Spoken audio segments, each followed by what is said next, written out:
Bonjour et merci d'être avec nous pour ce nouveau numéro du MAC d'Onis TV. Comme chaque vendredi, nous recevons un nouvel invité pour parler de l'actualité sociale, économique et politique de l'Onis et plus généralement de la Charente-Maritime. Aujourd'hui, j'ai le plaisir de recevoir Jean-Marie Baudin, maire de Maran depuis 2020 et vice-président de la communauté de communes Onis Atlantique en charge de la transition écologique, des mobilités et des ressources humaines.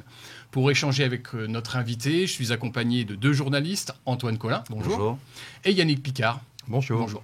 Et à la réalisation, on retrouve, comme chaque vendredi, Corentin Cousin. Jean-Marie Baudin, bonjour. Bonjour. Merci d'avoir accepté notre invitation. On commence tout de suite avec la première question. Elle concerne un projet important, le projet d'aménagement du port de Maran.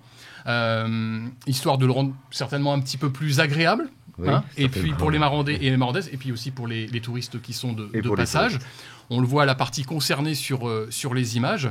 Je rappelle, le port est géré par le département de la Charente-Maritime, donc vous ne pouvez pas intervenir sur l'ensemble du site portuaire.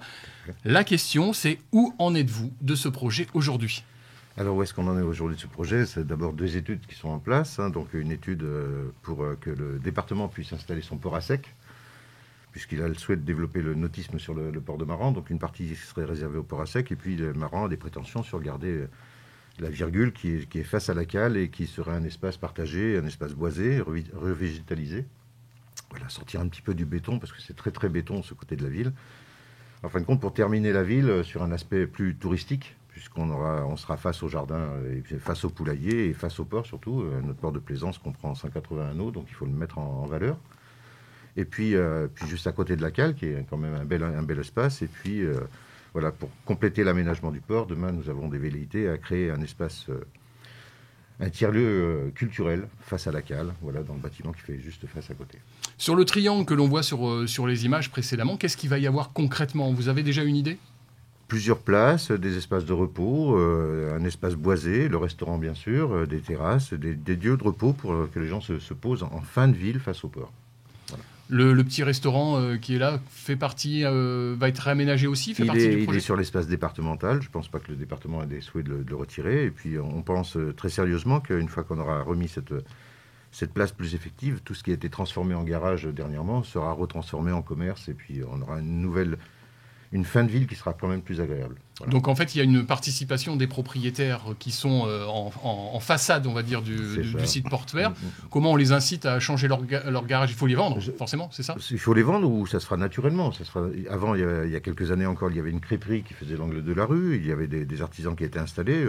Je sais que le restaurateur a un garage juste à côté. Donc voilà, tout se transforme, rien ne se perd. Donc c'était avant, cette ville était commerciale d'un bout à l'autre de la ville. Aujourd'hui, le commerce a un petit peu disparu, on le constate à peu près à tous les niveaux, mais pour autant, il suffit d'impulser pour que ça revienne. Quelques petites questions particulièrement liées au nautisme. Jean-Marie Baudin, vous dites 180 anneaux. Oui. Aujourd'hui, est-ce qu'ils sont tous pris, ces anneaux ? Ou est-ce qu'il y a une liste d'attente ? Il y a une liste d'attente, ils sont tous pris, il y a une liste d'attente. Et puis le fait que le département ensuite crée un port à sec, il va y avoir une rotation supplémentaire dans le port de Maran. Il faut combien de temps pour avoir un anneau à Maran ? Je pense qu'une petite année, ça reste raisonnable. D'accord. Votre prédécesseur, Thierry Bellage, avait un projet de musée, avec un projet de restaurant aussi. Est-ce que ce projet a totalement été abandonné ? Alors oui, on n'est pas sur la même vision. L'espace culturel qu'on souhaite implanter à Maran, c'est d'abord une médiathèque qui serait sur les quais. C'est d'abord ramener l'office de tourisme. C'est y réintroduire le musée Capon élargi à l'ensemble des pièces qu'on pourrait récupérer sur le territoire d'Onis, de façon à faire un musée de l'Onis. C'est aussi un centre d'interprétation des marais, puisque vous avez Coulon, vous avez Niort, mais il y a aussi Maran, et Maran, c'est la porte d'entrée du marais, c'est la porte d'entrée du marais Poitevin surtout, et donc interpréter les marais entre le marais humide et le marais desséché, il y a quelque chose à faire. Voilà. Et on est plutôt sur cette dynamique, ramener tout le monde, et puis peut-être installer aussi une microfolie, ces musées à 360 degrés qu'on peut visiter à la carte. On est plutôt là-dessus. Vous avez beaucoup de catamarans Bali qui sont installés sur le port, qui sont en attente de départ. Est-ce que c'est un gros acteur économique pour vous ? C'est un gros acteur économique qui ne souhaite que se développer. Donc je sais qu'il a demandé à la préfecture d'installer ses catas sur un espace derrière son entreprise pour pouvoir les stocker. Et je sais qu'il a des souhaits d'en stocker un petit peu plus sur le port à Maran. Donc oui, c'est un gros acteur économique qui développe de l'emploi. Et oui, il y a tout intérêt à garder Catana à Maran. Oui. Merci Jean-Marie Baudin. Il y a Amaran, quelque chose qui est, je dirais même mondialement connu. Ce sont ces poules et ces œufs d'un roux caractéristique. Votre prédécesseur Thierry Belladge a créé le conservatoire de la poule de Maran sur les bords de Sèvres. Antoine Collin nous en parle tout de suite dans son billet d'humeur.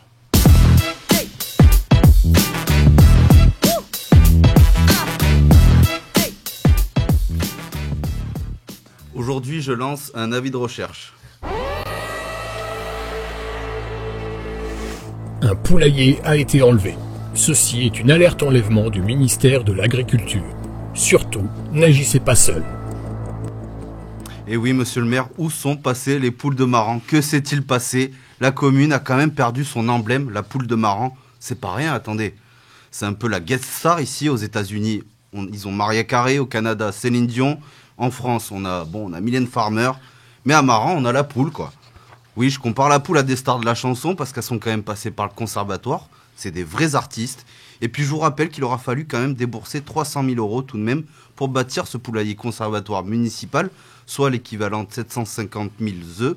Une super belle omelette qu'aurait pu nous faire Grégory Coutenceau, non?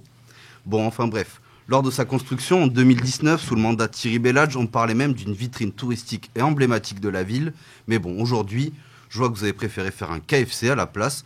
Bon, un KFC un peu particulier parce que seuls les rats sont invités à rentrer. D'ailleurs, les 35 poules qui avaient réservé leur place sont bien fait avoir, monsieur le maire. Vous comptez indemniser leur famille? Non, parce qu'à la base, on leur avait promis une vie de luxe pour au final qu'elles se fassent dévorer par des rats ou qu'elles se retrouvent dans un 2 pièces. C'est pas très honnête, hein. Bon, du coup, je vous propose qu'on refasse un petit casting à la Miss France. J'ai appelé Geneviève et Jean-Pierre. Ils sont chauds. On a d'ailleurs commencé à en sélectionner quelques-unes. Attention, on a affaire à la crème de la crème, là. Bon, alors, première candidate, c'est Germaine. Vous pouvez la voir, petite poule sympa, connaît bien le coin et elle milite pour la paix dans tous les poulaillers du monde. On a aussi Louise. Bon, Louise, elle, c'est une guerrière. Toute sa famille a été décimée ici même au conservatoire de Maran. Du coup, elle a un peu une petite revanche à prendre sur la vie. On s'en fait une petite dernière? Allez, celle-là, c'est ma préférée. Bon, oui, je sais, je prends parti, je ne devrais pas, mais je suis vraiment persuadé qu'elle va devenir une star un jour. C'est un peu un mélange entre Stallone et Jordi. Regardez-moi cette beauté. Celle-là, vous la lâchez dans le poulailler, vous allez voir, elle va s'en occuper des rats. Elle est partie 3 ans en Thaïlande pour devenir championne du monde de combat de coq. Quand elle est revenue, elle avait 2 médailles. Donc on est quand même sur du très très lourd. Bon, enfin bref, vous avez déjà 2-3 potentielles candidates. Je vous passerai le numéro de leur agent si vous voulez à la fin de l'émission. Mais surtout, promettez-moi une chose, monsieur Baudin. Faites-leur un accueil digne de ce nom. Je leur ai vendu le truc à fond. Donc il ne faut pas se louper là, hein. On a une opportunité de dingue. Alors, j'ai une question pour vous. Quand lance-t-on les hostilités, monsieur le maire? Oui, la question c'est quand est-ce qu'on va retrouver des poules dans ce poulailler, si un jour on en retrouve, si c'est possible? Mais c'est tout à fait possible. Alors, je pense qu'il faut se rapprocher des pancartes qui ont été mises à l'attention de la population au poulailler, justement pour expliquer ce qui se passait. Oui, une invasion de rats. Oui, on a eu cette invasion de rats dans le poulailler. Alors, on va repartir du début, si vous voulez bien. D'abord, le poulailler, c'est un héritage. Thierry Belladge ne s'était pas trompé sur l'attraction touristique, ça c'est sûr. Où il s'est trompé, c'est sur la conception. Et puis la conception et la finalité du poulailler. Poulailler conservatoire, ça suppose bien des choses. Il aurait fallu, pour autant, donner des conditions de vie aux poules qui soient acceptables. 3 mètres carrés, c'est pas acceptable. L'agencement du poulailler était fait, il n'a pas été prévu pour empêcher l'invasion des rats. Il n'a pas été prévu pour donner de l'espace aux poules, pas d'espace enherbé. On est sur des poules de marais qui méritent de gratter la terre et pas le gravier.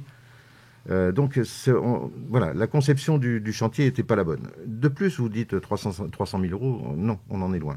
Projet initial, 90 000 €. Puis après, 240 000 € et au final, 350 000 € pour avoir 8 espaces réservés aux poules alors qu'il était prévu 16. C'est-à-dire qu'on a payé 350 000 € pour une chose qui devrait représenter 16 poulaillers. Aujourd'hui, on en a 8. Il va falloir rallonger.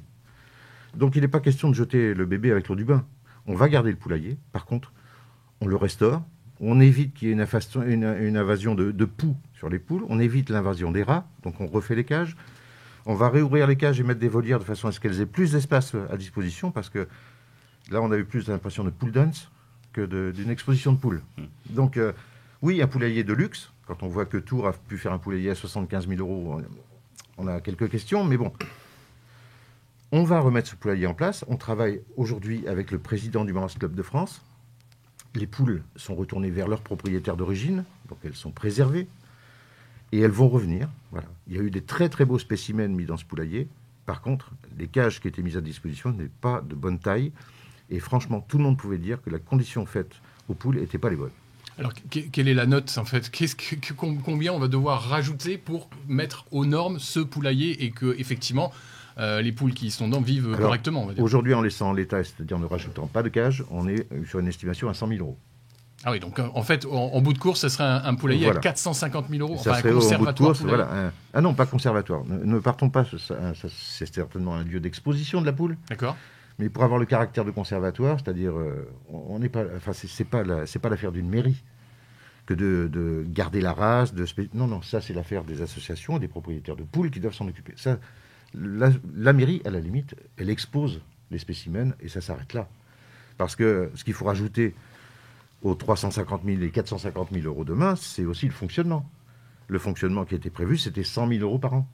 100 000 € par an, c'est insupportable pour une ville comme Maran. Est-ce qu'un agent s'occupera toujours des poules comme c'était le cas avant? Alors non, pas un agent, l'ensemble des agents, puisqu'il est prévu que, on parlera peut-être de la réorganisation des services au sein de la mairie, mais les travaux et espaces verts vont se retrouver ensemble, et c'est l'ensemble des agents et ceux qui sont dédiés à la propreté urbaine qui auront en charge le poulailler. Mais vous avez parlé tout à l'heure que vous travaillez avec le président du Marans Club de France. Est-ce que vous travaillez avec la confrérie qui a été montée à Maran autour de la poule de Maran? Très honnêtement, non. D'accord. Une date pour ces travaux? Une date pour ces travaux, il est prévu de réinstaller les poules fin mars, début avril. La question, c'est est-ce que le jeu en vaut vraiment la chandelle? Est-ce qu'il est utile aujourd'hui, ou est-ce qu'il est possible aujourd'hui d'investir autant d'argent dans un simple poulailler, puisque là, on ne parle plus, comme vous l'avez dit, plus du tout de conservatoire, de poulailler. Est-ce qu'il n'y a pas d'autres projets, je dirais, plus urgents? Il y a certainement des projets plus importants, mais ça, c'est le fruit des héritages. Quand vous héritez d'une maison, quand il y a des travaux, vous faites les travaux dans la maison si vous voulez la conserver, sauf à la mettre à plat. Et ce n'est pas le souhait de la municipalité actuelle. Il n'est pas question de supprimer le poulailler de Maran. Très bien. Jean-Marie Baudin, je reprends la main. Vous venez d'évoquer une future restructuration de vos services au sein de la mairie. Justement, avec vous, j'ai envie d'évoquer le fonctionnement interne de votre mairie. Je rappelle que vous êtes maire depuis 2020, que ce n'est pas votre premier mandat, que vous avez connu des mandats en tant que conseiller adjoint dans l'opposition. Enfin là, vous étiez simple conseiller, mais avant aussi dans la majorité. Vous avez beaucoup reproché à votre prédécesseur une certaine forme d'opacité dans le fonctionnement de sa mairie, donc entre 2014 et 2020. Mais aujourd'hui, n'êtes-vous pas en train de reproduire les griefs que vous lui faisiez? Les Marandais ont l'impression de rejouer le match. C'est du moins ce qu'il ressort de notre rencontre avec eux. Nous sommes allés les interviewer. Et notamment ceux qui vous ont soutenu et qui disent avoir voté pour vous. Oui. Oh. Alors, une première question qui ressort de tous ceux que nous avons interviewés, c'est qui dirige la mairie? Vous, Jean-Marie Baudin, ou votre adjointe à la culture à la commission, Emmanuel Roubarti-Delbano? Grande question. Alors là, je reconnais bien la seule personne qui porte ces critiques. Non, je vous assure, il y a eu plus... Non, ce n'est pas la seule personne. Non, mais c'est vrai qu'après, à force de dire les choses, on a l'impression que de les répéter souvent, ça devient des vérités. D'abord, il n'y a pas une personne qui dirige la mairie. Ça, c'est un fonctionnement complètement absurde. C'est une administration, et l'administration, ça se dirige à plusieurs. Donc, il y a une équipe municipale, un maire, 7 adjoints, des délégués. Et ça, c'est l'équipe municipale qui dirige, qui donne ses avis. Parce que pour diriger une mairie, vous avez un directeur général des services qui a été absent pendant 6 ans. Les 6 ans de Thierry Bellade, pas de directeur général des services, pas de chef d'orchestre dans la maison. Donc tout le monde fait un peu comme il le sent ou comme il le peut, avec une injonction à faire tout de suite. Voilà. Donc c'est pas le fonctionnement d'une administration. Et je vous rappelle qu'une mairie, c'est pas une entreprise, c'est une collectivité. Et ça n'a rien à voir. Une entreprise est là pour faire des bénéfices et redistribuer aux actionnaires. On n'est pas là-dedans. On est là pour servir la denier des Marandais pour que ça soit le mieux géré possible. Donc il n'y a pas d'adjoint supérieur à un autre, que ce soit Emmanuel Roubarti-Delbano, que ce soit Romuald Quirion, que ce soit Stéphanie Martinez, chacun a son domaine de compétence, et s'il y a une décision qui doit être tranchée, elle est tranchée par le maire. Donc c'est vous qui êtes à la barre avec votre équipe, nous sommes bien d'accord. Alors continuons sur ces Marandais que nous avons rencontrés, j'insiste, il n'y en a pas qu'une, il n'y a pas qu'une seule personne. Ils enfoncent un petit peu le clou et parlent d'un clan Roubarti-Delbano qui aurait la main mise sur votre mairie. Ils évoquent aussi, selon eux, de possibles conflits d'intérêts dans le domaine des festivités et de la communication. Qu'est-ce que vous pouvez leur répondre aujourd'hui à ces gens-là? Alors, je leur réponds que chaque individu a un travail. Mon équipe, ce n'est pas une équipe de retraités, c'est une équipe d'actifs. Vous êtes retraité, vous? Je suis retraité, pour autant. Mais mon équipe, c'est une équipe d'actifs. Ils ont tous un travail à côté.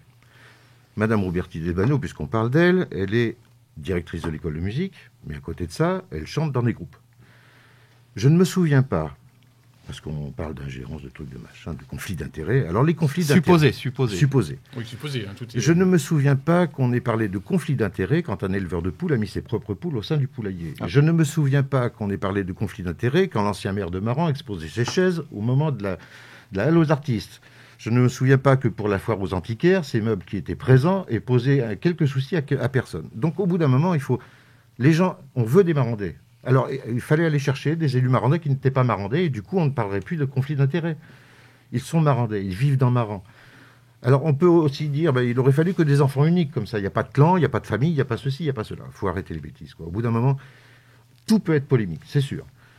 Mais au bout d'un moment, il faut se poser et regarder les choses honnêtement. Il y a des choses qui bougent à Maran, grâce à Emmanuel Rouberti Delbano au niveau de la culture. Oui, c'est parfait. Que la culture ne plaise pas à ceux qui l'entendent, c'est une chose. Il y aura autre chose cette année. Je vous rappelle qu'on est arrivé avec des caisses qui étaient vides, on a fait avec ce qu'on a pu faire. Voilà, au bout d'un moment, il faut que les gens se posent, qu'ils prennent le temps, ils sont tous en attente, il faudrait que tout soit fait tout de suite et immédiatement. Je crois qu'on n'est pas resté les bras croisés, il y a des choses qui se sont faites, que ça ne plaise pas, c'est une chose, mais qu'on vienne dire aujourd'hui qu'il y a des conflits d'intérêts dans la gestion supposée, ça me gêne énormément. Vous parlez que vous êtes arrivé que les caisses étaient vides. Oui. Alors justement, vous évoquez souvent cette dette, cet héritage que vous aurez laissé Thierry Bellage, votre prédécesseur. Non. Est-ce une entrave à vos projets aujourd'hui ? Tout à fait. Est-ce que vous pouvez nous citer les exemples ? On peut pas. Il faut arrêter de se voiler la face et puis il faut dire les choses comme elles sont, quoi. Elle est de combien cette dette d'ailleurs ? Elle est en gros de 900 € par habitant quand les villes de strate équivalentes sont à 600 €. Donc on a 300 € de dette supplémentaire. On n'êtes pas sur le réseau d'alerte de la préfecture pour autant ? Non, pour autant on n'est pas dans le réseau d'alerte de la préfecture, mais on a 13 emprunts qui courent. On a un emprunt toxique qui date de la réfection de l'école maternelle et de la gendarmerie. Mais ça, je pense que chaque maire à son niveau, que ce soit Bernard Bouchereau, Bernard Ferrier, que ce soit Thierry Bellage, chaque maire à son niveau a investi. Et c'est normal qu'il faille investir dans une ville. Pour autant, il y a eu quelques rendez-vous de ratés. Et je crois qu'ils l'ont tous fait pour aller dans le bénéfice de Maran. Il n'y a pas un maire qui a planté Maran au niveau des comptes. C'est l'accumulation de la dette qui fait que... Aujourd'hui, c'est encore 27 000 €, je crois, de taux de change qu'on perd sur cet emprunt toxique. C'est 27 000 € qu'on perd tous les ans. Et il court. Donc voilà. Il y a des emprunts qui vont s'arrêter. La logique de la mairie aujourd'hui, c'est de faire sans emprunter. Alors on y va, on fait sans emprunter, on gratte les fonds de tiroir. C'est 27 000 € d'économies qui ont été faites sur les photocopieurs, c'est 10 000 € qui ont été faites sur les téléphones, et ainsi de suite. On va gratter, et puis on va chercher, et puis on réinvestit dans Maran. Sans avoir recours à l'emprunt, la ville sera désendettée à quel horizon ? D'ici 9 ans, si tout va bien, si tout se passe bien, on aura un gros désendettement de la ville. Voilà. Mais pour autant, il y a des chantiers à mettre en route. Continuons sur ce projet de restructuration de la mairie. Les relations entre vos équipes, votre équipe d'élus et les services. Oui. Est-ce que c'est au beau fixe tout ça ? Écoutez, en gros, est-ce qu'il n'y a pas des tensions ? Alors, qu'il n'y ait pas de tension, ça serait une administration... Vous pouvez nous rappeler le nombre d'agents, par contre ? 62 agents, 62 personnes équivalent temps plein, parce que vous savez que tout varie. Et plus les saisonniers que nous sommes obligés de recruter pour la piscine, pour le centre de loisirs l'été, et ainsi de suite. Voilà, mais ça, c'est le sort de toutes les mairies. Après, là encore, ça fait partie de l'héritage. Quand je suis arrivé, l'ensemble des personnels avait été titularisé, et on ne peut pas dire qu'il y ait d'emploi qui soit gâché, on ne peut pas dire qu'il y a quelqu'un qui ne fait rien. Ça n'existe pas, Maran, hein. Donc on va réduire notre masse salariale, on l'a dit, on l'a écrit, on le dit, on le répète, on va réduire notre masse salariale. Comment est-ce qu'on réduit la masse salariale ? Simplement, à la faveur des départs en retraite, on remplace peut-être 1 pour 2, et puis comme on recrute un jeune, forcément ça c'est un sommet de grade un peu plus lointain, donc on va descendre la masse salariale. Mais ça c'est le sort de toutes les administrations. Donc pas de tension réelle ? Des tensions, il y en a forcément, puisque j'ai réorganisé la mairie, puisque j'ai embauché un directeur général des services pour gérer les effectifs. J'ai aussi recruter une directrice des finances et on va mettre en place la comptabilité analytique de façon à suivre chaque centime qui va quitter la ville de Maran et savoir où il va et pourquoi il y va. Donc voilà, on est en train de restructurer les choses, oui. Alors qu'il y ait des tensions dans les personnels, on a revu les organisations de temps de travail. Les personnels nous ont sollicité pour qu'il y ait des organisations de temps de travail qui soient équivalentes entre chaque secteur. Il y avait des secteurs qui avaient des RTT, il y en avait d'autres qui n'en avaient pas. On a rééquilibré, on a fait moite-moite et puis voilà, quoi. Donc, cette directrice financière, c'est-à-dire qu'avant, il n'y en avait pas ? Il y avait une personne à la finance, mais j'ai souhaité une pointure. D'accord. Voilà. Je veux absolument que les choses soient claires, parce que les élus sont de passage, et je ne veux pas laisser la chance à mon successeur de dire que c'est parti à volo. Il s'est passé un petit événement malgré tout dans votre mairie le 28 octobre dernier. Les délégués du personnel au sein du comité technique ainsi que les membres du comité d'hygiène et de sécurité des conditions du travail ont démissionné de leurs fonctions, pointant du doigt, je les cite, qu'ils n'étaient pas associés à l'élaboration des règlements comme il avait été convenu. Oui. Alors Jean-Marie Baudin, seriez-vous devenu un patron à la poigne de fer qui oubliait son passé de leader syndicaliste? Tout à fait. Non, pas du tout. Non. Alors, d'abord, c'est parti d'une incompréhension. Après, je ne refais pas les lois. La loi impose à toutes les collectivités de faire disparaître des organisations de travail les congés d'ancienneté, les jours du maire, les jours de foire et ainsi de suite. Donc l'obligation nous était faite au 1er janvier 2022 de mettre 1607 heures de travail par agent. Et pour mettre 1607 heures de travail par agent, il faut supprimer tous ces jours aléatoires qui étaient là. Par contre, on est toujours sur la règle des 35 heures, donc on peut très bien réintroduire de la RTT, donc il faut trouver des compensations dans les organisations de temps de travail. C'est ce que nous avons fait. Nous avons donné 12 RTT à chaque membre du personnel au titre de l'égalité de traitement entre tous les fonctionnaires. Et puis, nous avons supprimé les jours d'ancienneté. Alors, c'est vrai qu'ils ont eu l'impression qu'ils étaient en dehors des discussions. Pour autant, la discussion ne pouvait pas s'étendre au-delà du cadre légal. Où en est votre CHSCT aujourd'hui? Le CHSCT a réintégré les murs. Les gens sont revenus puisqu'ils m'avaient présenté leur démission que j'avais gardée sous le coude le temps d'une réflexion. Ils ont réfléchi. Aujourd'hui, nous avons 2 instances qui cohabitent, le CT et le CHSCT. Une dernière question concernant le fonctionnement interne de votre mairie. Maran-Sommer, ce sont vos propos lors d'un dernier conseil municipal. Et l'éléphant va accoucher d'une souris, ceux de votre adjoint à l'urbanisme, Ronald Quirion, lors d'une commission urbanisme du 25 novembre 2021. Au sujet d'un projet qui vous est à cœur, c'est Petite Ville de demain. Oui. Alors ma question est simple, c'est croyez-vous vraiment au projet que vous portez pour la ville et que vous vendez à vos administrés? Bien sûr qu'on y croit. Non, alors Maran-Sommer, on peut sortir les phrases de leur contexte, je vais peut-être pouvoir m'expliquer aujourd'hui. Vous en avez l'occasion. Pourquoi Maran-Sommer? Simplement parce qu'il faut arrêter de se voiler la face, on se voile déjà le visage avec des masques. On va peut-être pas se cacher les yeux non plus. Donc, Maran-Sommer, pourquoi? Le constat, il est simple. Traversez la rue d'Aligue, vous verrez que les commerces sont fermés les uns après les autres. Vous verrez que dans le PLUI que nous avons, que j'ai élaboré sur le dernier mandat, dans le PLUI, il est prévu que Maran dispose de 12 hectares d'extension économique, que Maran arrive à 5000 habitants, que Maran doit se dimensionner. On veut réintroduire la filière nautique à Maran, et ainsi de suite. Mais si rien ne bouge, forcément, Maran-Sommer. Si personne n'est en capacité de vendre 1 mètre carré de terre agricole pour qu'on puisse y installer de l'économique, Maran-Sommer. Alors, qui doit faire bouger ces lignes? Je termine et puis après, je vais là-dessus. Il est anormal qu'une grande entreprise de maçonnerie quitte le territoire de Maran pour aller à Ferrières s'installer parce qu'on n'est pas foutu de lui donner 1 hectare. Il est anormal qu'un entrepôt de bière quitte le territoire de Maran pour aller à Rochefort parce qu'on n'a pas 1 hectare à lui donner. Il est anormal que des entrepreneurs aujourd'hui demandent à s'installer à Maran et qu'on n'ait pas 1 hectare à leur donner. Donc il y a 2 mondes qui s'affrontent. Je ne mets personne en conflit. D'un côté, on nous dit, et c'est l'État qui nous dit, n'allez pas sur les terres agricoles. Pour autant, où voulez-vous faire de l'économie si vous n'allez pas chercher de la terre agricole? Donc, il y a 2 mondes qui s'affrontent.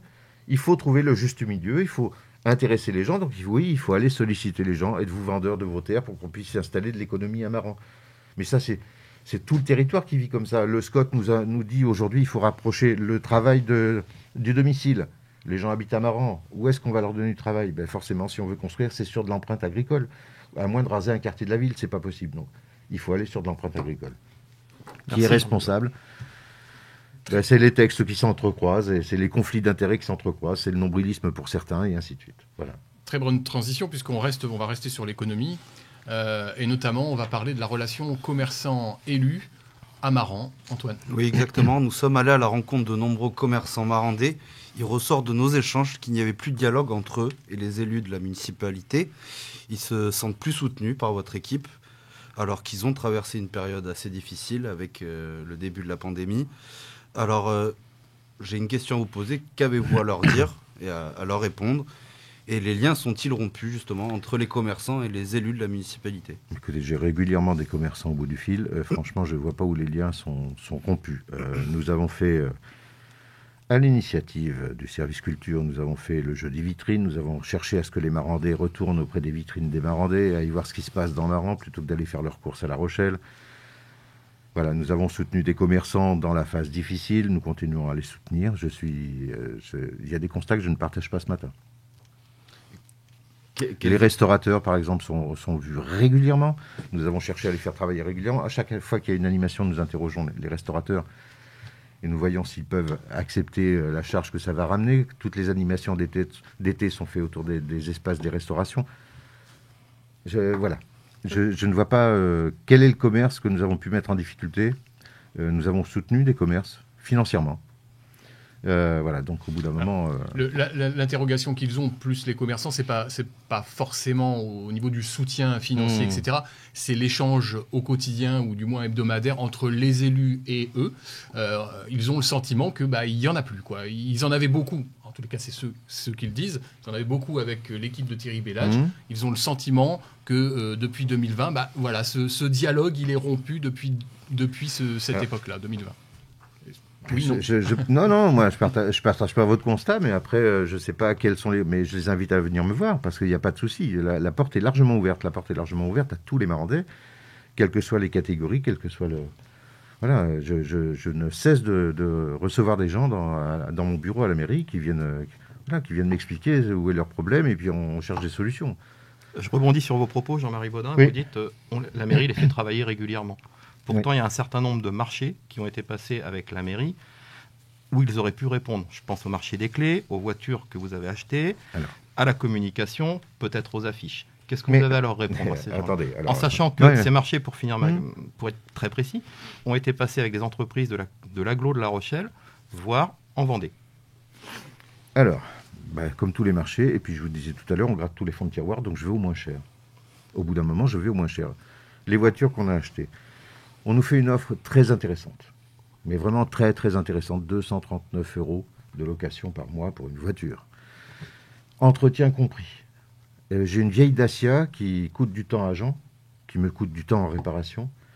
J'en ai plus besoin, franchement, je la remplace. Et je mets une voiture à disposition des services, de façon à ce que chaque agent qui doit aller faire une formation en dehors du territoire puisse prendre cette voiture. Ça ne me coûte rien au final. Cette voiture, je la rendrai en fin de location, ça ne me coûtera rien. J'aurais pu prendre localement du Renault, du Peugeot, du Citroën, oui. J'ai pris une Toyota, j'ai pris une française puisqu'elle est construite en France. Après, je suis moins sûr que les Peugeot, les Renault et les Citroën soient construites en France. Donc voilà, chacun... Voilà, on peut tout critiquer, tout peut être polémique, mais au bout d'un moment, ce qu'il faut comprendre, c'est qu'on est là pour gérer des finances au plus près, et je gère des finances au plus près.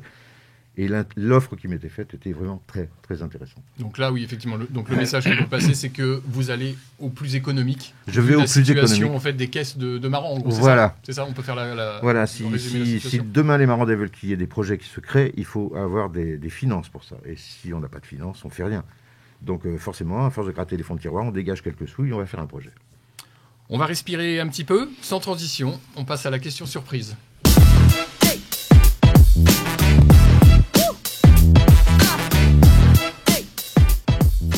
Bonjour Jean-Marie. Encore une fois, j'ai le privilège de poser la question à l'invité suivant de l'émission Le Mag, Donis TV, et donc il me revient ce privilège de te la poser. Ça me fait plaisir parce que tu as été mon patron pendant 2 ans à Marans. J'ai travaillé effectivement pendant 5 ans pour les Marandais, pour essayer d'animer, de dynamiser ce centre-bourg avec les commerçants et tous les salons, toutes les activités qu'on pouvait mettre en place. Et moi, j'ai eu un réel plaisir de travailler avec toi. On avait un cheval de bataille tous les deux, une passion commune, c'était le tourisme. Je sais que tu vas te battre pour rendre Marans au haut de l'affiche touristiquement, une commune aux portes du parc du Marais Poitevin, et que tu vas avoir à cœur de convaincre tous les élus de la communauté de communes de faire en sorte que Marans sorte enfin de cette noirceur, on va dire, qu'elle est un petit peu aujourd'hui malgré tout le travail que tu fais. Donc raconte-nous un petit peu quels vont être tes projets et ton ambition touristique pour Marans, sachant que j'ai fait le maximum pour l'ancienne municipalité et pour toi, et que je suis prêt, une fois élu député, à t'aider encore plus demain. Jean-Marie Baudin, une réponse sur le tourisme, le développement touristique de la ville de Maran, en fait. Le développement touristique de la ville de Maran, on y travaille depuis qu'on est élu. D'abord, c'était recréer des liens avec le département, c'était recréer des liens avec la région, c'était recréer des liens avec le parc du Marais Poitevin. Donc oui, on est porte d'entrée du parc du Marais Poitevin, on est porte d'entrée de la Nouvelle-Aquitaine, porte d'entrée du département. Donc cette porte d'entrée, elle avait besoin d'être repeinte un petit peu.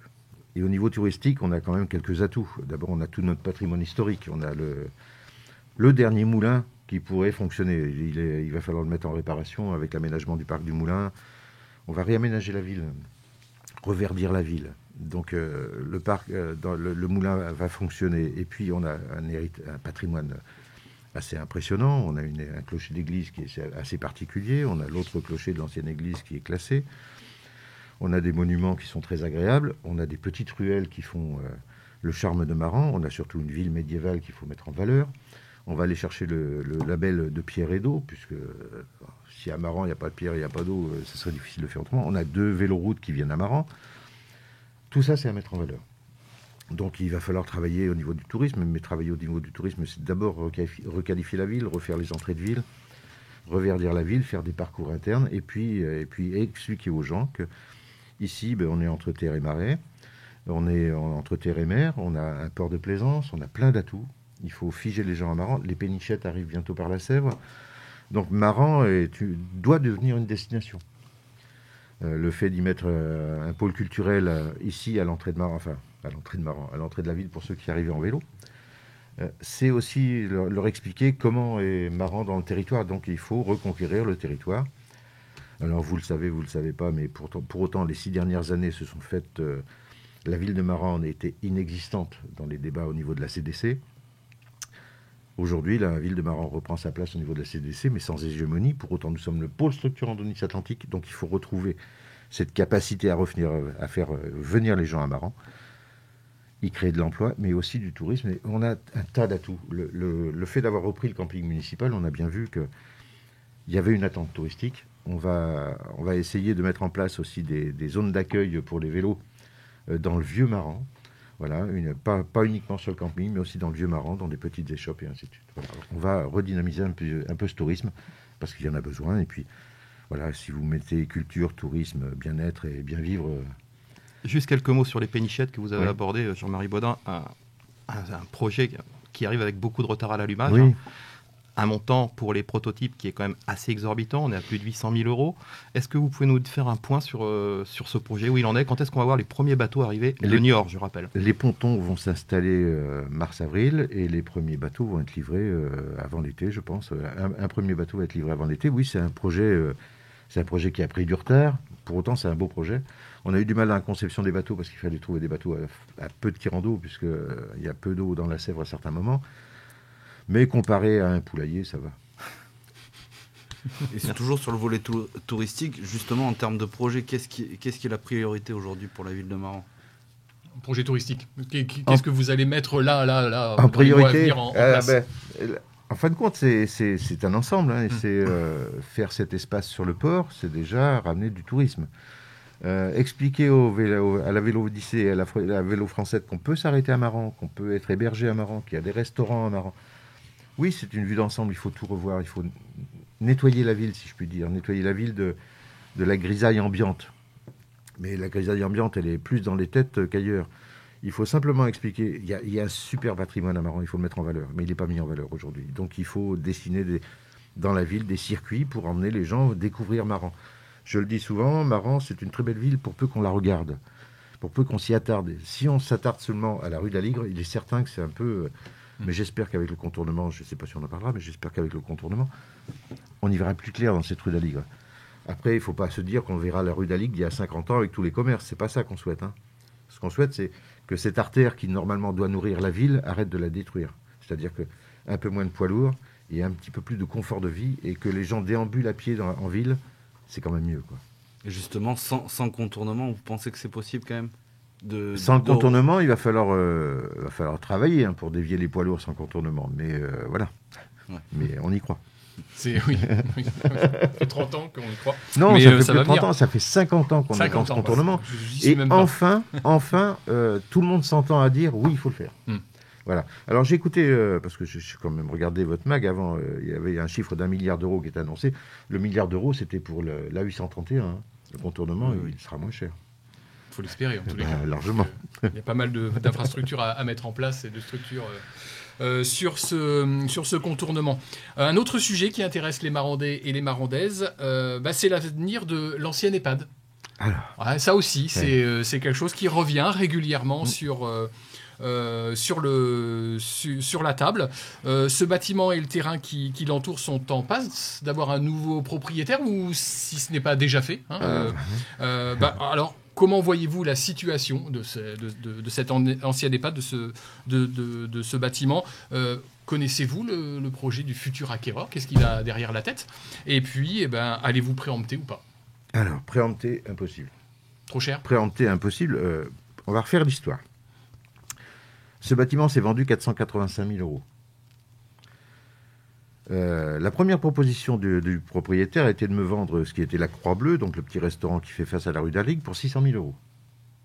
Uniquement la Croix Bleue. C'est quand même un bâtiment qui est sur une empreinte d'1,5 hectare, en cœur de ville.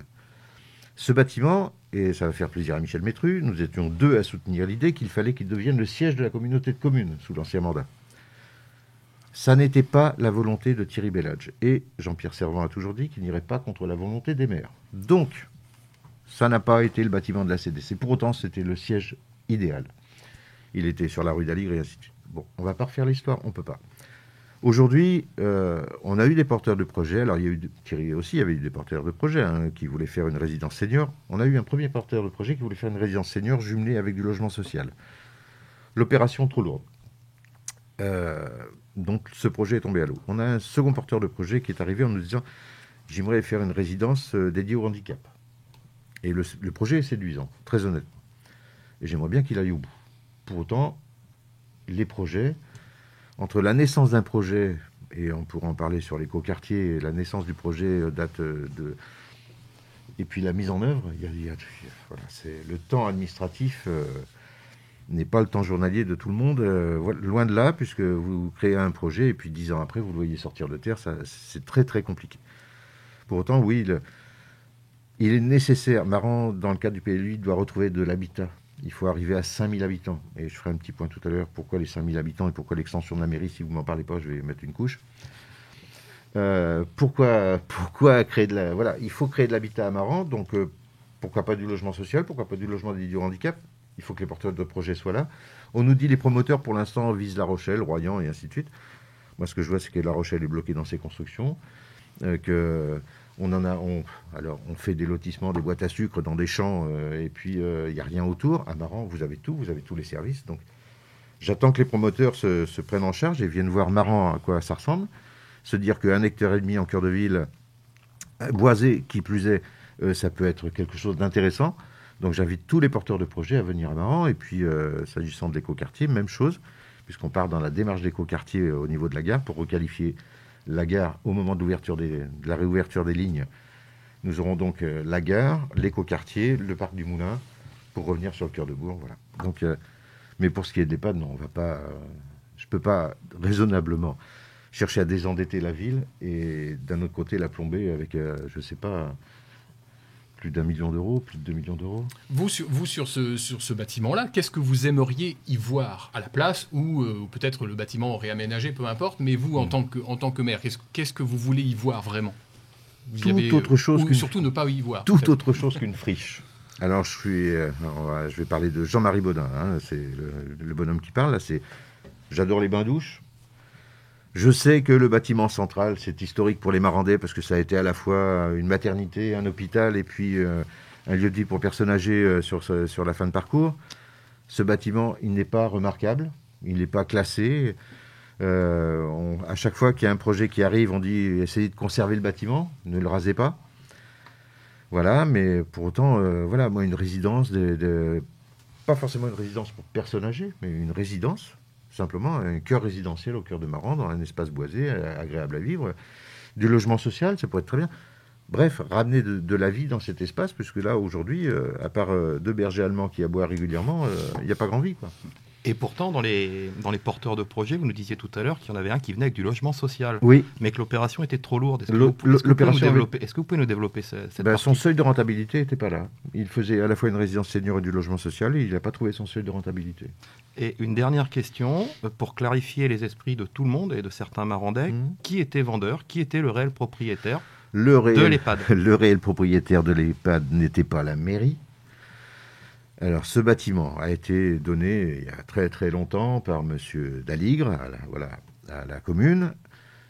Et puis la commune s'en est débarrassée au profit de la fonction publique hospitalière, puisque c'est la fonction publique hospitalière qui l'a occupée en tant qu'hôpital. Puis l'extension dans les années 80 s'est faite sur un terrain qui n'appartenait plus à la commune, sans l'autorisation de la commune aucune. Voilà, il y a aucun... Enfin, je sais qu'historiquement, Michel va me contredire en disant « Oui, mais j'ai des papiers. » Pour l'instant, ces papiers n'ont toujours pas vu le jour. Pour l'instant, il n'y a personne qui peut contredire le fait que cet établissement a été vendu par l'ancienne EHPAD, et l'ancienne EHPAD appartient à la fonction publique hospitalière, donc ministère de la Santé, point, ça s'arrête là. Mais ça, c'est pas une affaire Marandais, ça. Qui fait couler beaucoup d'encre. Qui fait couler beaucoup d'encre pour autant, mais si on avait trouvé... continuer à en faire couler. Et honnêtement, si on avait trouvé la pirouette, on le saurait, Maran aurait payé des impôts sur ce terrain, c'est pas le cas. On aurait été redevable de quelque chose si ce terrain nous avait appartenu. Jusqu'à maintenant, on ne paye rien, donc non, forcément, c'est pas à nous. Voilà, et peut-être un petit point, j'avais dit que je ferais un petit point sur l'extension de la mairie qui fait couler beaucoup d'encre aussi, ou beaucoup de salive et beaucoup de bêtises. L'extension de la mairie, elle n'arrive pas par hasard. Le PLU nous dit, Maran, 5000 habitants. Qui dit 5000 habitants, dit 29 conseillers municipaux. Quand je suis arrivé à la mairie de Maran, et on s'est rencontrés plusieurs fois dans la salle du conseil. Combien d'habitants aujourd'hui à Maran ? Alors, les chiffres sont pas bons. Les chiffres sont pas bons, mais ils sont meilleurs que l'année dernière, puisque nous sommes en évolution de population. Et nous sommes à 4700 et des brouettes. Aujourd'hui, on fait le recensement, et je pense qu'on aura des surprises, parce qu'entre tout s'est vendu à Maran, il n'y a plus rien, il n'y a plus d'espace disponible, et je ne pense pas que tout le monde soit venu se déclarer en mairie comme résident à Maran. Donc, une fois qu'on aura fait les chiffres du recensement, on y verra plus clair.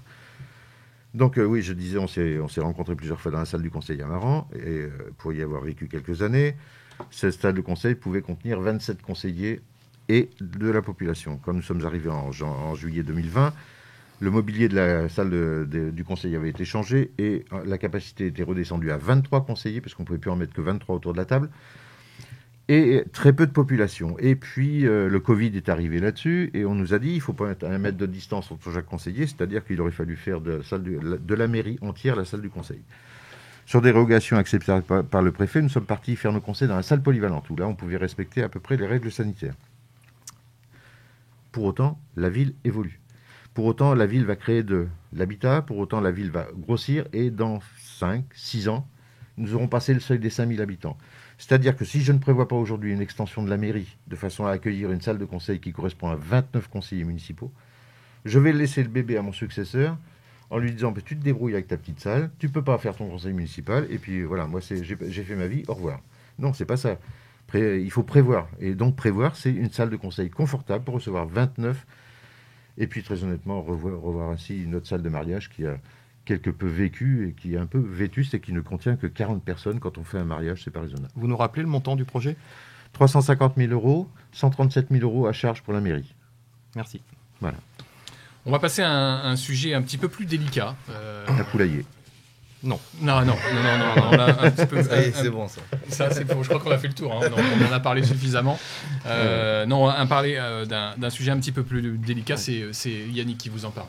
Bon, on l'a déjà évoqué entre nous au téléphone. Moi, je vais revenir sur l'accident tragique qui s'est produit dans la nuit du 30 au 31 juillet 2021 dans le grand bain de votre piscine municipale. Je rappelle un petit peu les faits. Ce soir-là, un jeune adulte alcoolisé, qui n'était pas sous stup, c'est important, se noyait après intrusion sous la bâche thermique de la piscine. Aujourd'hui, l'enquête de gendarmerie qui était menée par la gendarmerie de Maran est close. Les conclusions ont été remises au parquet de La Rochelle. Est-ce que dans le cadre de cette affaire, vous avez été entendu ? Toujours, non, pas encore. Vous n'avez pas été entendu ? Je ne peux pas dire toujours pas, je dirais pas encore. D'accord. Avez-vous décidé de rouvrir la piscine en l'état cette année, parce qu'elle est ouverte à partir du mois de juin, c'est ça ? Elle sera ouverte à partir du mois de juin. D'accord. Donc sans prendre de mesures particulières afin d'éviter qu'un tel drame n'ait encore lieu, alors que tous les professionnels, j'ai interrogé le syndicat national des pisciniers, dénoncent l'emploi de telles bâches. Ils parlent clairement de pièges mortels. Alors, là encore, l'accident est malheureux et que le gamin ait été alcoolisé, sous stup ou quoi que ce soit, c'est pas. Il n'y avait pas de stup. Voilà, mais c'est pas le sujet. Hein. Le sujet, c'est l'accident. Et jamais il aurait dû se produire. Voilà. Après, on peut pas, quoi qu'il soit arrivé, on peut pas lutter contre une intrusion alors que normalement ce lieu était fermé. Cette bâche qui était une bâche de réchauffage pour garder la température, puisque Maran possède une piscine chauffée, cette bâche était posée de façon à garder la température parce qu'on avait les scolaires qui viennent très tôt dans le bain et donc pour avoir une qualité d'eau assez confortable pour eux et qui se gèlent pas au final quand ils prennent leur bain. Elle va être retirée, cette bâche. Bien sûr, la piscine va être réouverte. Des équipes de sécurité sont passées constater, le système anti-intrusion, normalement nous sommes aux normes de tous les côtés. Qu'est-ce que vous appelez le système anti-intrusion ? C'est-à-dire qu'il n'y a pas de marche pour accéder, il n'y a pas, voilà, c'est à 2,40 m de haut, voilà, il faut vraiment... Parce qu'on est bien d'accord, ce n'était pas une effraction, c'était une intrusion. C'est ça. D'accord. Mais est-ce que vous avez prévu, par exemple, de mettre des systèmes de capteurs qui déclencheraient des projecteurs ? On va certainement mettre une alarme sonore. D'accord. Voilà, qui va se déclencher dès qu'il y aura un mouvement dans l'eau. Pour autant, on ne peut pas monter les murs à 10 mètres. Quoi. Mais vous nous confirmez que vous allez retirer cette bâche ? Oui, la bâche de chauffage va être retirée. D'accord, très bien. On avait un temps envisagé un volet roulant. Techniquement, c'est pas possible. Techniquement, c'est pas possible, et puis c'est très lourd à porter, financièrement, j'entends. Donc voilà, écoutez, on perdra des degrés de chaleur. Mais vous allez retirer cette mousse thermique. Voilà, on va retirer la mousse thermique. Quoi. Très bien. À votre connaissance, c'était la première intrusion qu'il y avait sur ce site. Moi, j'ai interrogé les jeunes qui accompagnaient Louret, c'est le prénom du jeune adulte qui est décédé, et qui me parlent, qui me disent ouvertement, mais on y va régulièrement, on se lance des défis sur les réseaux sociaux.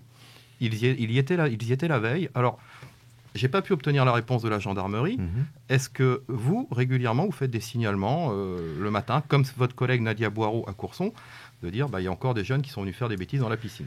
Très honnêtement, c'est la première fois, mais voilà, c'est pas du mandat que je parle, c'est la première fois que j'entends qu'il y a des gamins qui forcent les portes de la piscine. Voilà. Mais, vous allez prendre ces données en compte, ces informations ? Oui, mais comme je dis, on ne va pas pouvoir monter les murs à 10 mètres de haut, donc tous les lieux publics sont sujets à ça. C'est l'intrusion, ça peut être l'intrusion dans un gymnase, ça peut être l'intrusion au stade de foot, ça peut être l'intrusion partout.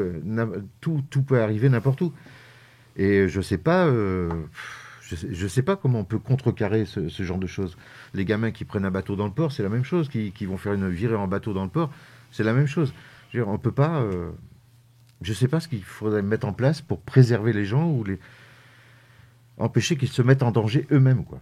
On sent beaucoup d'émotion dans vos propos ? Ah oui, parce que ça peut arriver à tous les... J'ai 9 gamins. Tous les gamins sont aptes à faire des conneries. Et vous êtes face à la caméra. Est-ce qu'aujourd'hui, vous avez des mots à adresser à la maman de Louret, qui certainement va regarder cette émission ? Mais bien sûr, mais je lui ai déjà dit, c'était compliqué au téléphone, je lui ai déjà dit que j'entendais sa peine, j'entends son émotion et je suis complètement désarmé face à ça, mais comme n'importe qui serait désarmé face à ça, parce qu'on n'a pas de mots, on n'a pas de... J'ai beau tourner, virer, je trouve pas de solution. On pourrait dire la faute à pas de chance, c'est pas ça.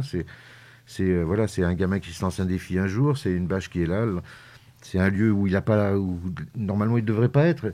Voilà, quoi dire. La maman que j'ai rencontrée n'exonère pas son fils de la bêtise qu'il a fait. Mais je l'entends, je la comprends, mais je partage. Mais franchement, vraiment, on est désarçonné face à ça. C'est le but de foot qui tombe sur un gamin. C'est compliqué, mais on n'a pas forcément les mots à ce moment-là pour dire tout ce qu'on peut ressentir comme émotion ou comme voilà. J'ai même pas les mots ce matin. Bien, on va avancer dans l'émission. On va passer tout de suite au pour ou contre.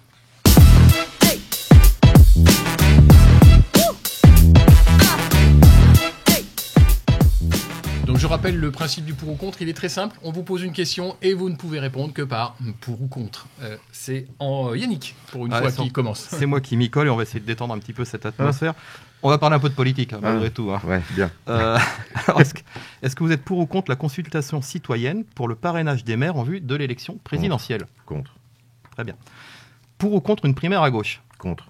Une petite boutade, ça. Je rappelle que vous étiez au Parti Socialiste. Oui, avant. on peut élargir? Bien sûr. J'ai le droit à 2 secondes. Allez, très vite. très vite. Alors, très vite. La première primaire a tellement été bien suivie, c'est-à-dire qu'on a un Benoît Hamon qui sort candidat et 2 heures après, tout le monde le dézingue. Je vois pas l'utilité. Antoine? Pour ou contre le rachat de l'ancienne résidence Park & Suite de Maran par les collectivités? Pour. Pour ou contre le déménagement d'Intermarché, Andy? Contre.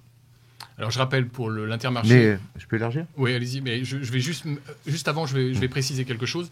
Quand Jean-Pierre Servan était à votre place, donc il y a 15 jours, puisqu'il a ouvert le bal du MAG, de sources bien informées, on peut le redire, il nous a été donné comme information que les salariés de l'Intermarché de Maran étaient payés par la marque nationale, puisque l'Intermarché de Maran serait en liquidation, en tous les cas, en cessation de paiement, en tous les cas.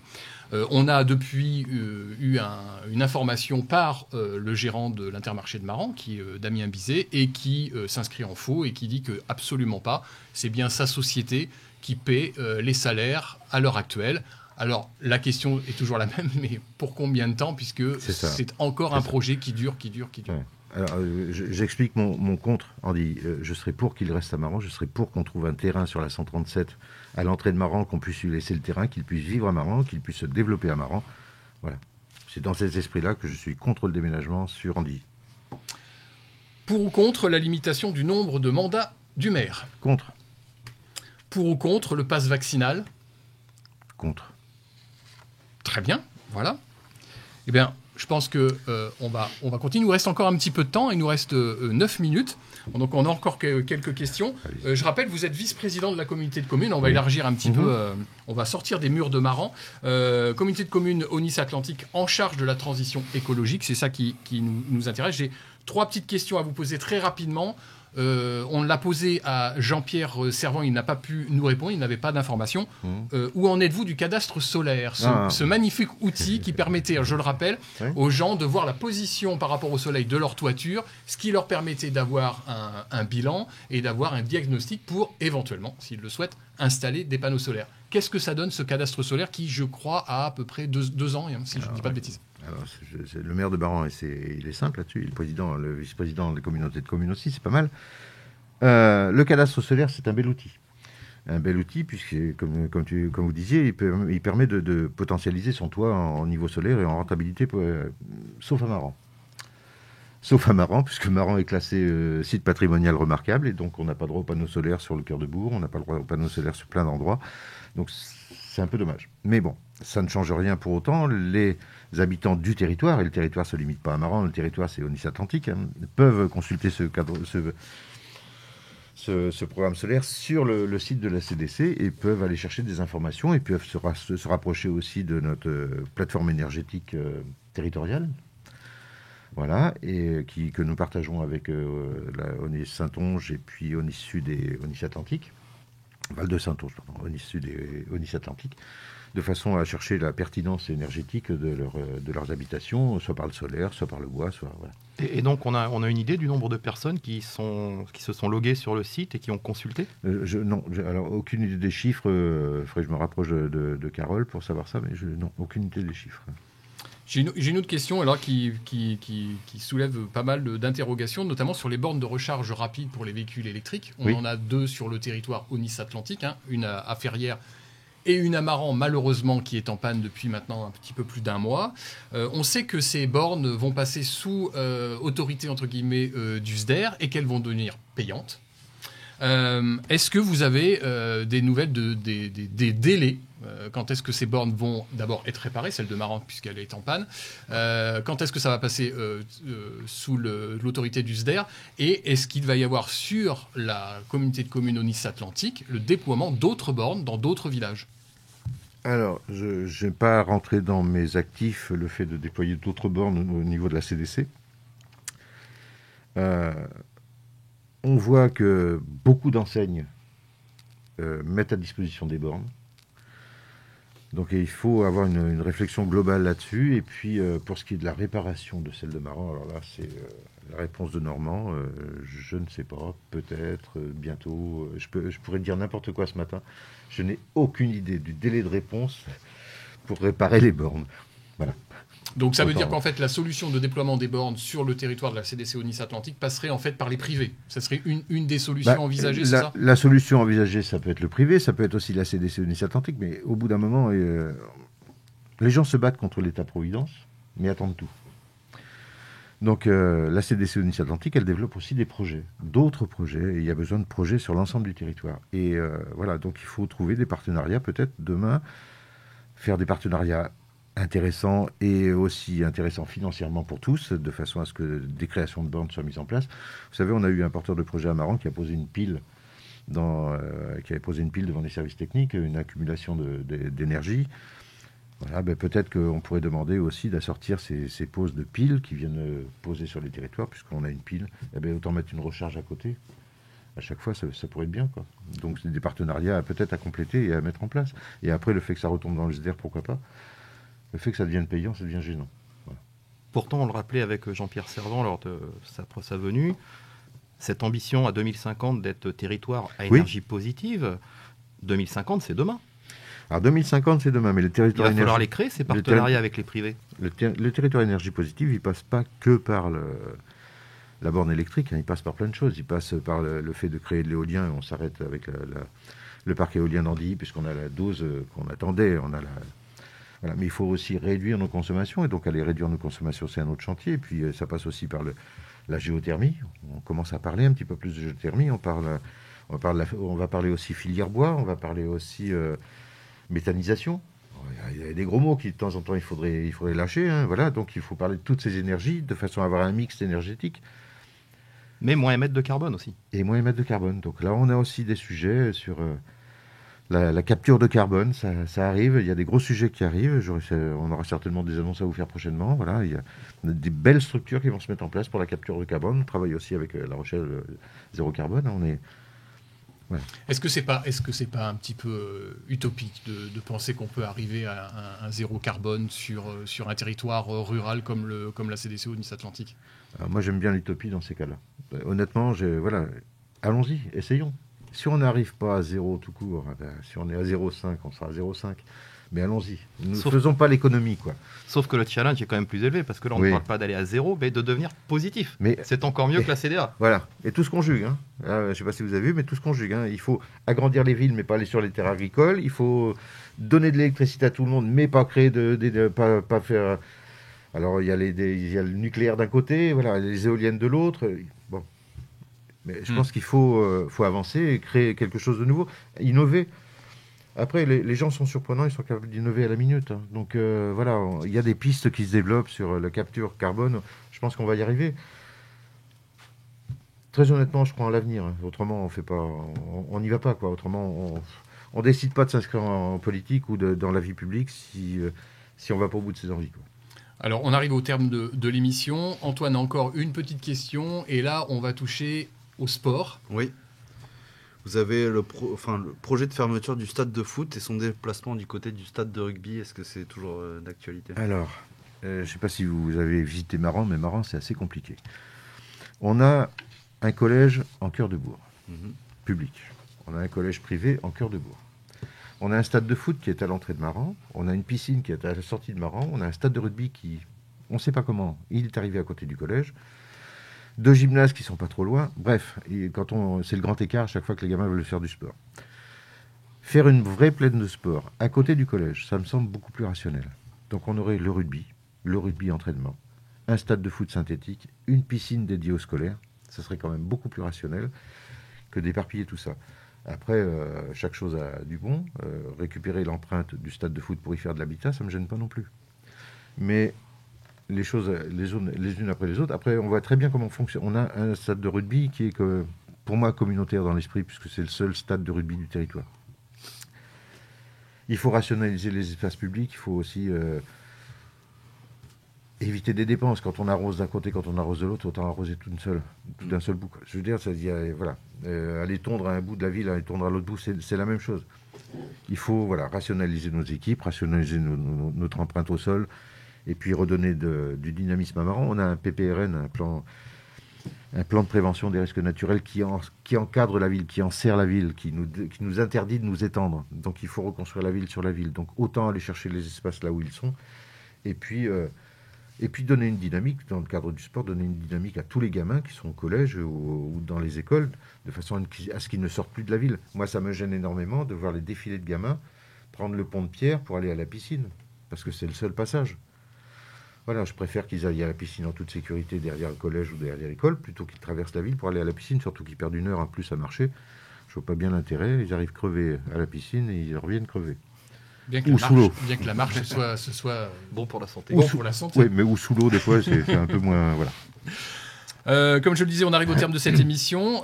Et puis pour chaque invité, on donne une minute sur un sujet de votre choix.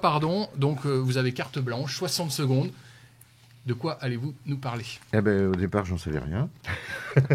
Non, je vais parler des solidarités. On voit bien que l'individualisme prend le pas aujourd'hui. Et les solidarités doivent être restaurées. Donc on a en ce moment une grande période de solidarité qu'on vit sur le territoire. C'est la vaccination et la mise à disposition de salles. Dans un premier temps, vous le savez, la ville de Maran avait mis à disposition la salle polyvalente de façon à ce qu'il y ait un endroit vaccinal sur le territoire. Le plus affiché, Maran est le pôle structurant de la communauté de communes Nice Atlantique. Il était donc naturel que Maran mette à disposition une salle sur les sollicitations de l'ARS et du préfet. Aujourd'hui, la salle s'est déplacée. Elle est dans la salle du 3e âge, enfin de l'âge d'or. Je sais que ces adhérents aujourd'hui sont en difficulté parce que je les oblige à se déplacer, parce qu'ils montent et démontent du matériel, mais ce que je voudrais que l'ensemble de la population comprenne, c'est que si nos personnes âgées ont été les premières vaccinées et qu'elles ont eu cette chance d'être prises en charge parce que c'était les plus fragiles, aujourd'hui, il y a une deuxième partie de la population, les plus jeunes, qui ont besoin eux aussi d'être vaccinés. On voit bien que, en ce moment, même si on décline moins de décès dans les hôpitaux, pour autant, la maladie, elle est là. Je regrette, à titre personnel, que cette vaccination n'ait pas été obligatoire dès le départ. Et on aurait échappé à beaucoup de choses. Et on aurait donc une vaccination obligatoire avec l'obligation de vacciner pour tous les corps de métier. Ça aurait été bien. Aujourd'hui, on est obligé de se dépatouiller avec un virus dont on ne voit pas la fin, avec des variants qui arrivent de partout. Voilà, la solidarité doit être au cœur de tout. On doit aujourd'hui se retrouver, se resserrer un petit peu. C'est un peu la sortie de la guerre où chacun recherche des solidarités. C'est le système D. Et le système D marandais, ça a été de prêter des salles de façon à préserver l'ensemble de la population. Merci Jean-Marie Baudin. Merci pour ce moment d'échange. Merci à vous. C'est 1 heure d'émission et pour une fois, on tient un peu le créneau. Merci messieurs d'avoir participé à cette émission une nouvelle fois. Merci à vous. On se retrouve, si vous le voulez bien, le vendredi 4 février et mon invité sera Jean-François Fountaine. Alors je rappelle qui est Jean-François Fountaine, pour ceux qui ne le savent pas encore. Il est maire et président de la communauté d'agglomération de La Rochelle et c'est un ancien premier vice-président du conseil régional Poitou-Charentes. On en parlera avec lui. Merci, à vendredi prochain.